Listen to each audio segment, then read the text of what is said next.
Hello guys, welcome to our channel. చూడండి, సేమియా ఉప్మాని అయితే ప్రిపేర్ చేయాలనుకుంటున్నానండి. చూడండి, ఇవి సేమియాలను అయితే బ్రౌన్ కలర్ వచ్చేంత వరకు వేయించుకోవాలండి. వేయించుకొని పక్కన పెట్టుకోవాలి. ఆయిల్ హీట్ అయిన తర్వాత ఆనియన్స్ వేసుకున్నాము. తర్వాత కరివేపాకు, ఎండుమిర్చి వేసుకున్నాము. ఉంటే మీరు పచ్చిమిర్చి కూడా వేసుకోవచ్చు. లేదు కాబట్టి నేనైతే పచ్చిమిర్చి వేయట్లేదు. కొద్దిగా ఆవాలు,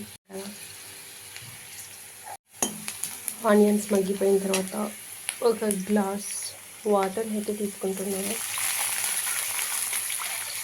2 గ్లాస్ వాటర్ వేసుకుంటే పొడి పొడిగా వస్తుంది. మీకు కొంచెం మెత్తగా కావాలనుకుంటే ఒక గ్లాసు సేమియాకి ఒక గ్లాస్ వాటర్ తీసుకోవచ్చు. కొద్దిగా సాల్ట్ వేసుకుంటున్నాను. వాటర్ మసులుతున్నాయి. వాటర్ మసులుతున్నప్పుడు మనం ముందుగా వేయించి పెట్టుకున్నటువంటి సేమియాను ఇందులో వేసుకుంటున్నాము. చూడండి, మొత్తం ఒకేసారి ఏం కాదు.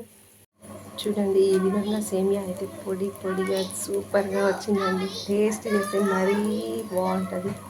ఎంత చక్కగా ఉంటుందంటే తినాలంటే తినాలనిపిస్తుందండి. ఈ వీడియో కనుక నచ్చినట్లయితే లైక్, షేర్ అండ్ సబ్స్క్రైబ్ అవ్వచ్చు.